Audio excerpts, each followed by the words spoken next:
Assalamualaikum warahmatullahi wabarakatuh. Alhamdulillah kita dapat bertemu pada pelajaran matematika wajib kali ini di kelas 10 dengan saya.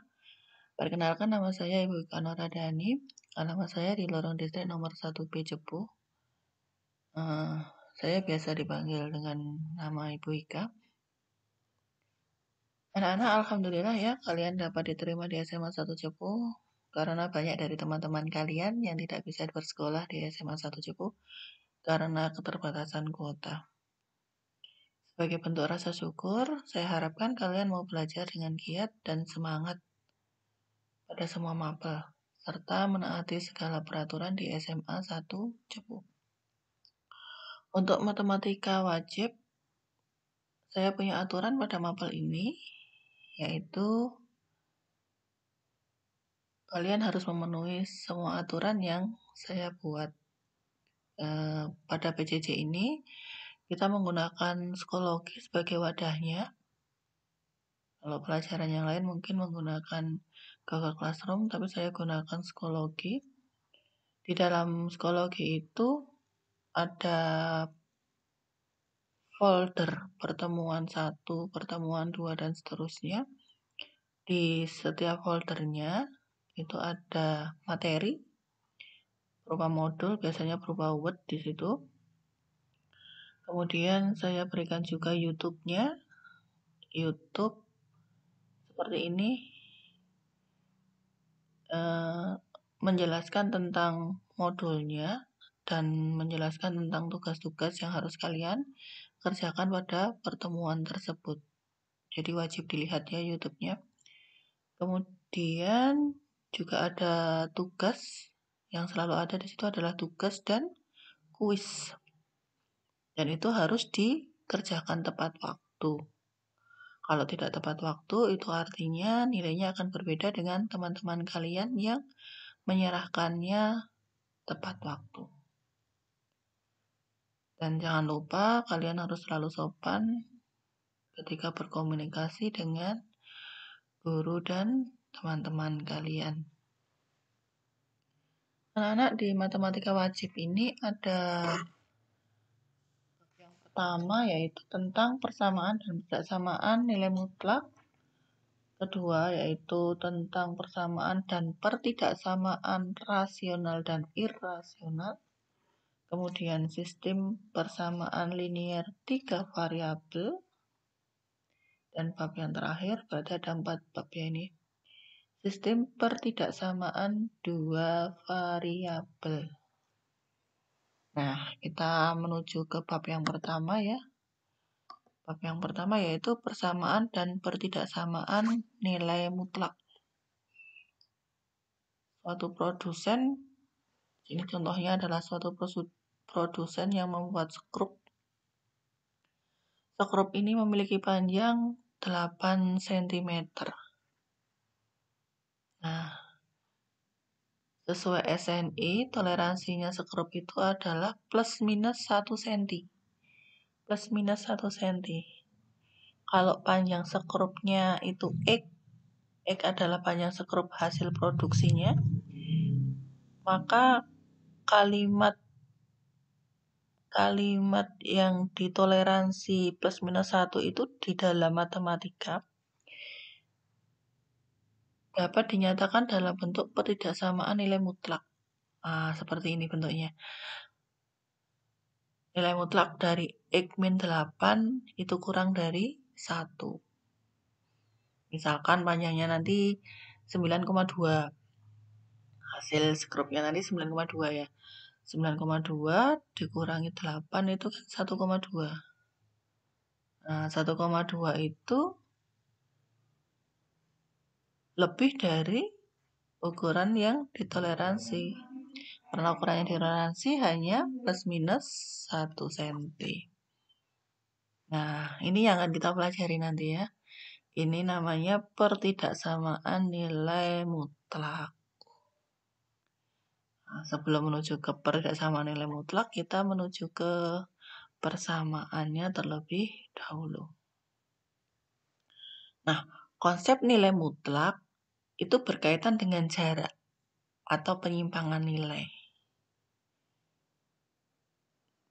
Beberapa contoh penyimpangan nilai dalam kehidupan sehari-hari, misalkan pengukuran pada suhu badan pasien ya. Ada yang termometernya itu menunjukkan 36 derajat Celcius. Tapi ada penyimpangannya. Penyimpangannya harusnya hanya 0,01 derajat, misalkan seperti itu.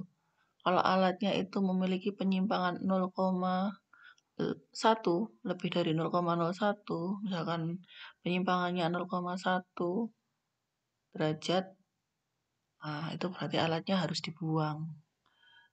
Tidak sesuai dengan toleransi, tidak sesuai dengan SNI-nya.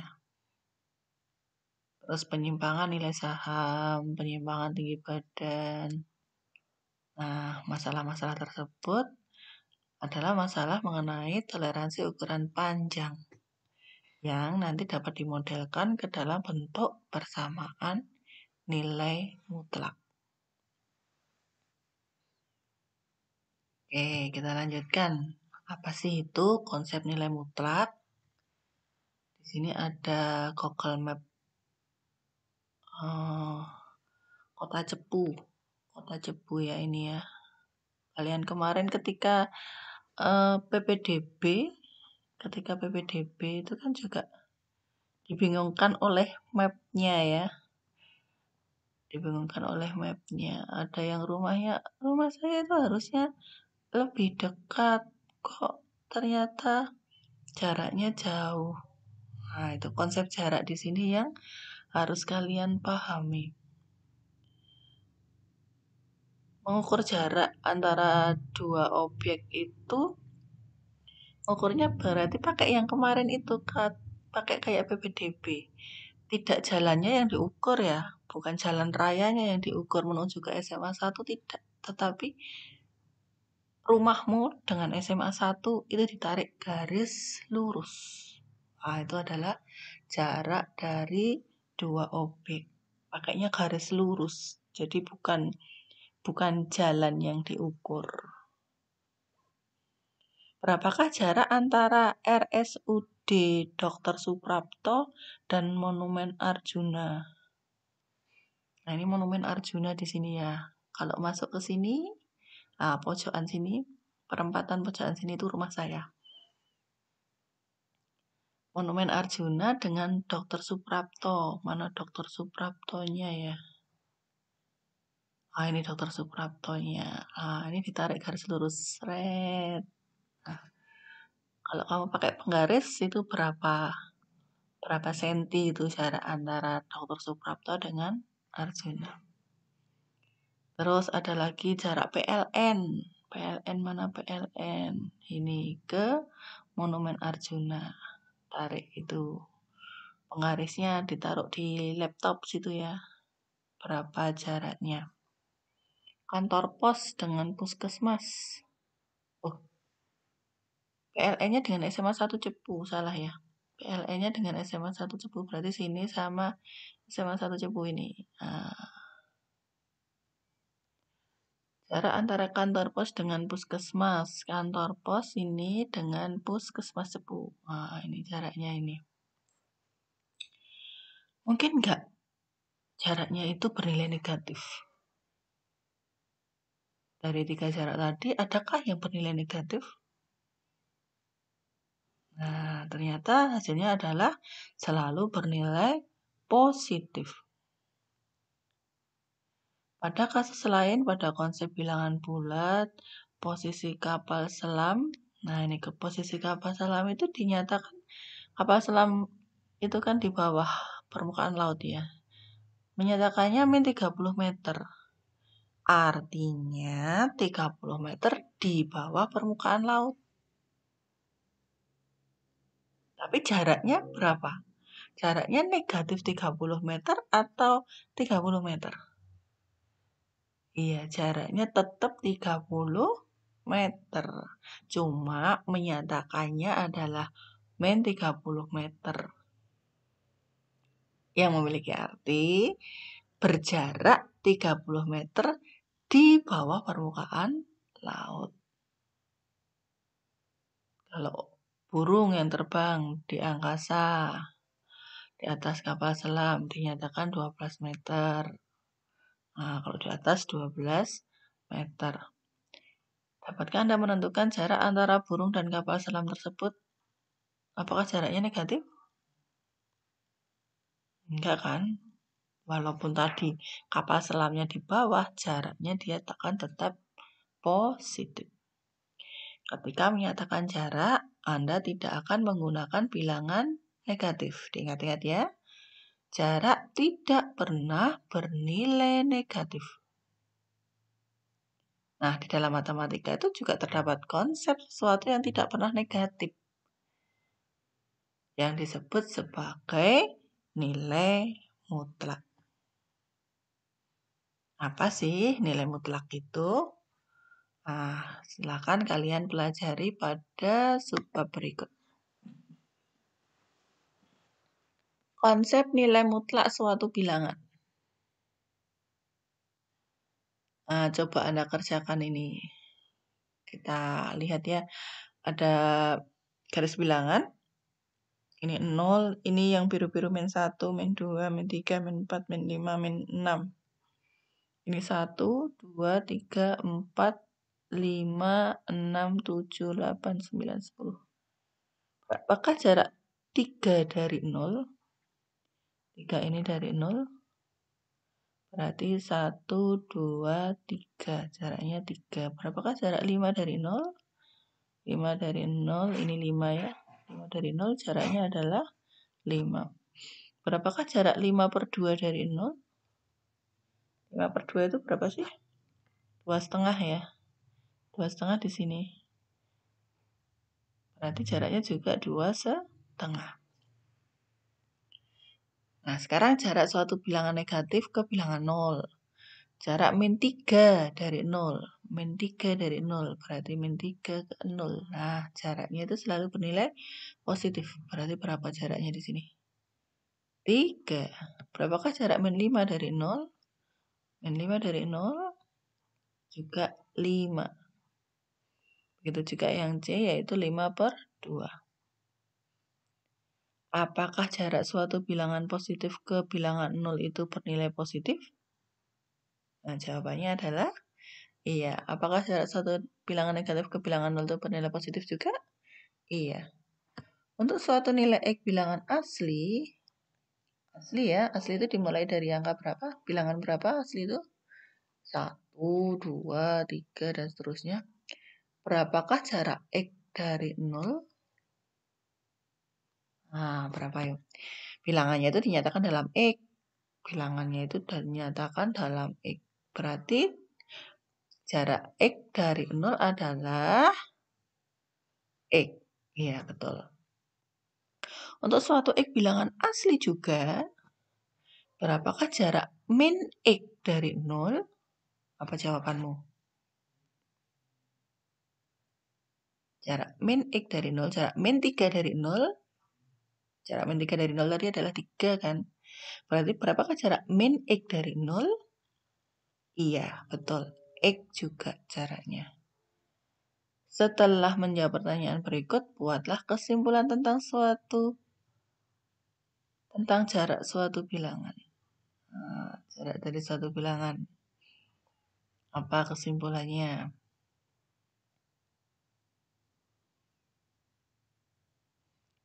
Nah, jadi jarak dari suatu bilangan itu, kalau jarak min X dari 0 itu adalah X juga, jarak X dari 0 itu adalah X juga ya. Jadi selalu bernilai positif. Dalam matematika terdapat konsep sesuatu yang tidak pernah bernilai negatif. Tadi di depan juga disebutkan ya. Namanya disebut sebagai nilai mutlak.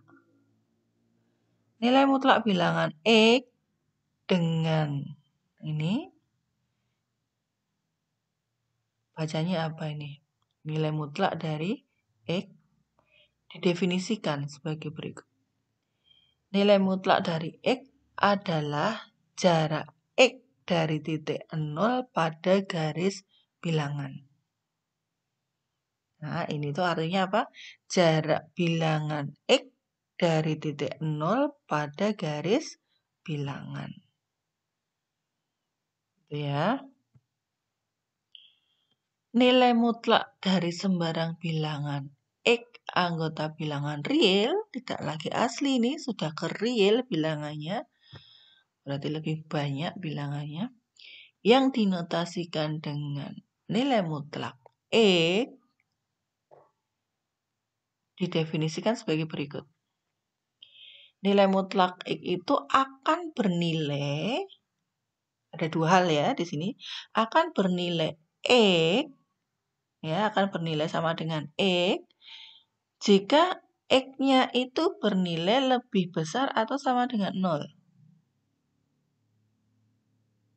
Terus yang kedua, nilai mutlak itu akan bernilai sama dengan negatif X, negatif X ya di sini, jika X-nya bernilai kurang dari 0.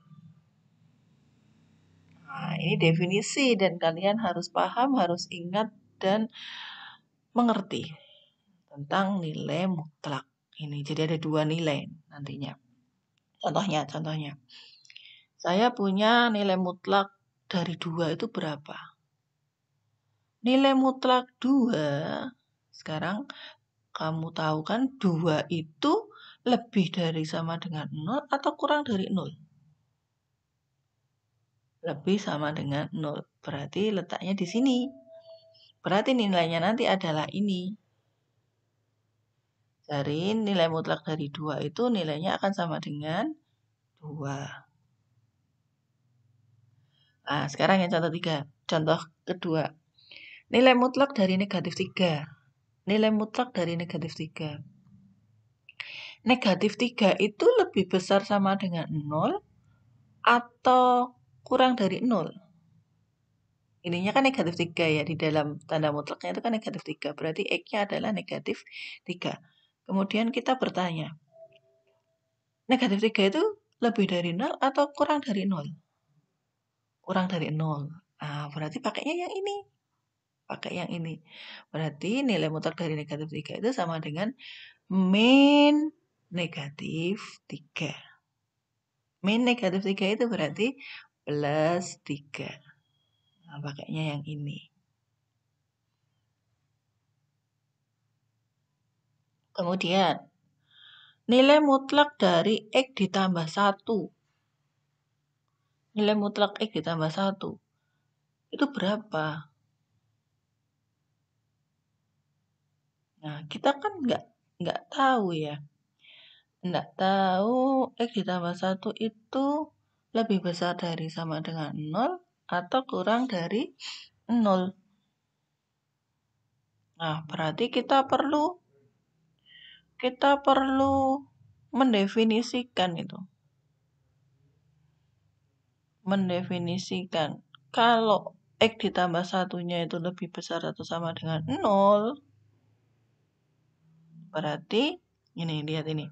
Jika X ditambah 1-nya lebih besar sama dengan 0, berarti kalau ini dipindah ruas ke sana kan berarti menjadi X lebih besar sama dengan min 1. Jadi X plus 1 itu nilainya akan sama dengan X plus 1 jika X-nya lebih sama dengan min 1. Berarti yang ini belum dikerjakan di sini. Coba kalian kerjakan ya. Yang ini ya, yang ini. Berarti nilai mutlak X plus 1 itu akan sama dengan min dari X-nya tadi siapa? X plus 1 ya. Min dari X plus 1 jika, ini ditulis lagi, jika X plus 1-nya kurang dari 0. Kalau X plus 1-nya kurang dari 0 itu berarti dapat dituliskan X-nya kurang dari min 1. Begitu ya. Coba ini nanti saya selesaikan coba di sini. Nah, gini ya. Kemudian, ini saya copy aja. Lalu, nah ini saya copy. Nah, dia akan bernilai min. Ini ya. Jika X plus 1-nya nanti bernilai berapa? Syarat yang kedua ini kurang dari 0. Nah, karena X plus 1 kurang dari 0 itu berarti X-nya benda ruas kurang dari min 1. Jadi saya copy ini. Nah, nilai mutlak dari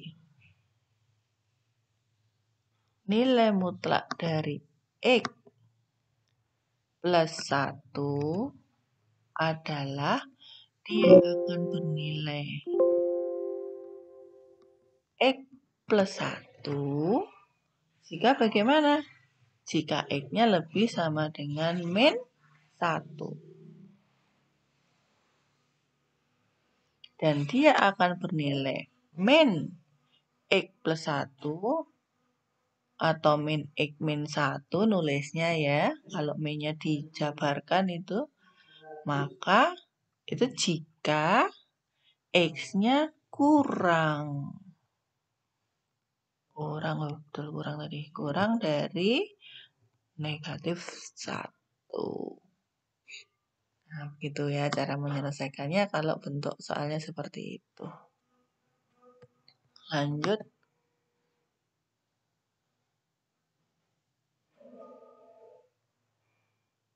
Oke, ini tadi sudah. Nah, yang kedua kita akan menyelidiki sifat-sifat nilai mutlak. Oke, nanti ini ada 4 tabel yang akan kita selidiki. Untuk tabel yang pertama, nanti akan saya buatkan Google Sheet ya. Google Sheet di situ online. Pada saat pelajaran saya, silahkan diisi berdasarkan kelompoknya. Kelompok 1 itu absen 1 sampai 8. Cukup ya. 8 kali 4 itu 32. 9 ya, 9. 1 sampai 9. Nah, nanti cepet-cepetan siapa yang ngisi di sini. Nanti akan terlihat berapa kelompok ini yang banyak mengerjakan siapa. Di Google Sheet ya. Linknya ada di psikologi.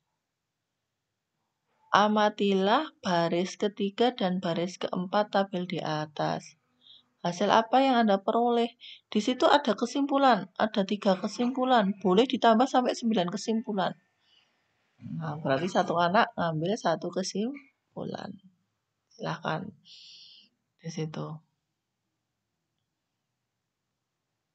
Kemudian begitu juga yang ini. Ini kelompok kedua.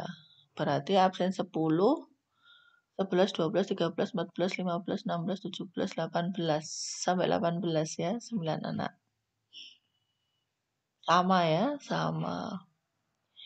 Silakan diisi.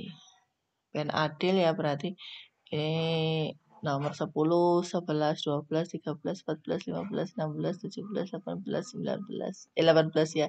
Ini nomor 10 lagi, ini nomor 11 lagi. Nanti diskusinya yang di sini silahkan biar adil gimana. Kemudian ada ini juga. Nanti bentuknya Excel.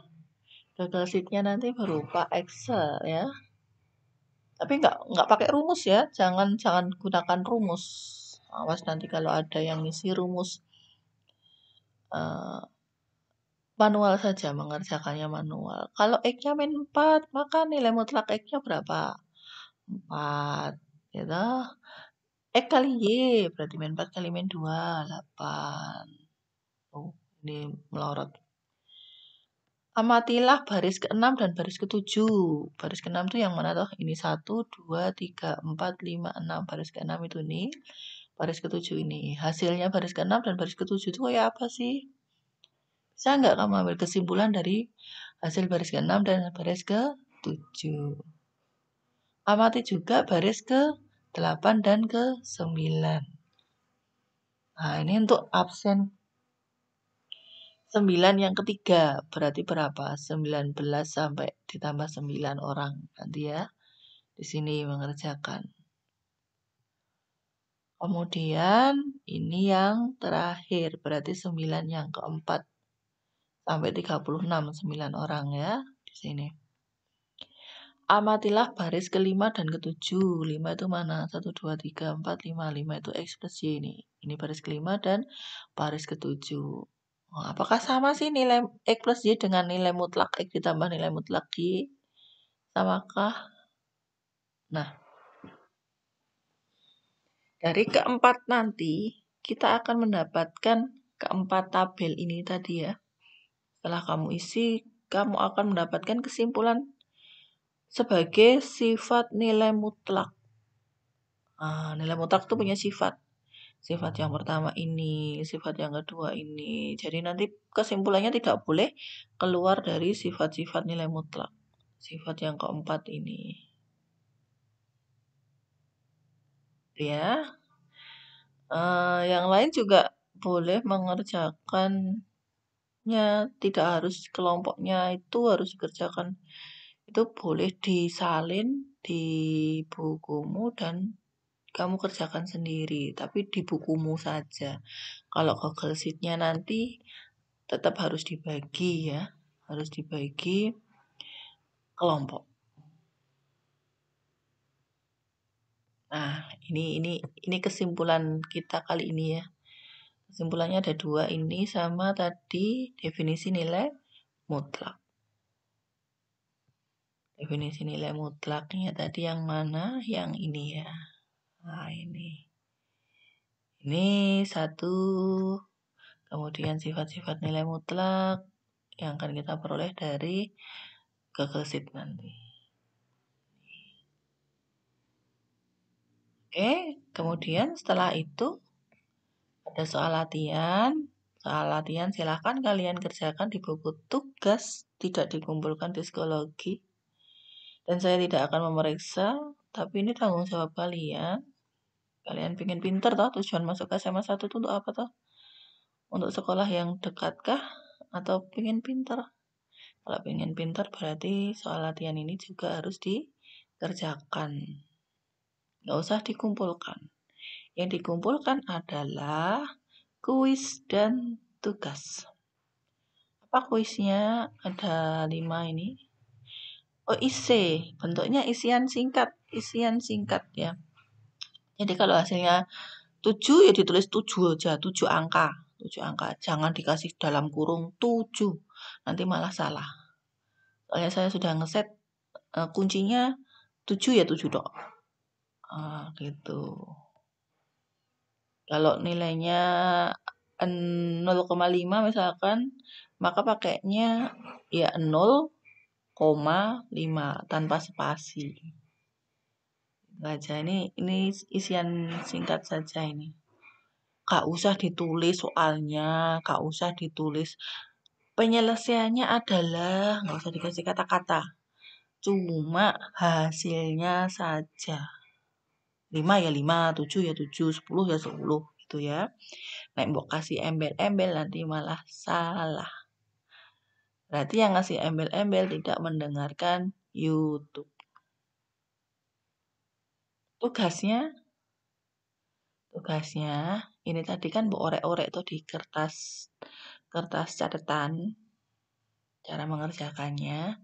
Nah, kalau bentuknya lebih dari 2 lembar, saya cuma butuh yang ini saja. Ini halaman pertama, ini halaman kedua difoto, kemudian diuploadkan.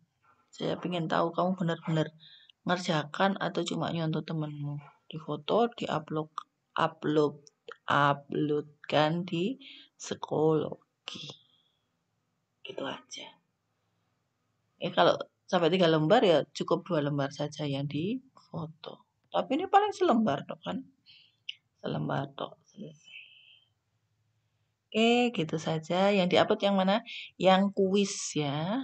Kuis. Soal latihan nggak usah. Oke, itu aja. Kalau ada pertanyaan silahkan ditanyakan di nanti forum diskusi. Situ nanti saya kasihkan forum diskusi di psikologi juga. Oke, terima kasih. Wassalamualaikum warahmatullahi wabarakatuh. Tetap semangat belajar.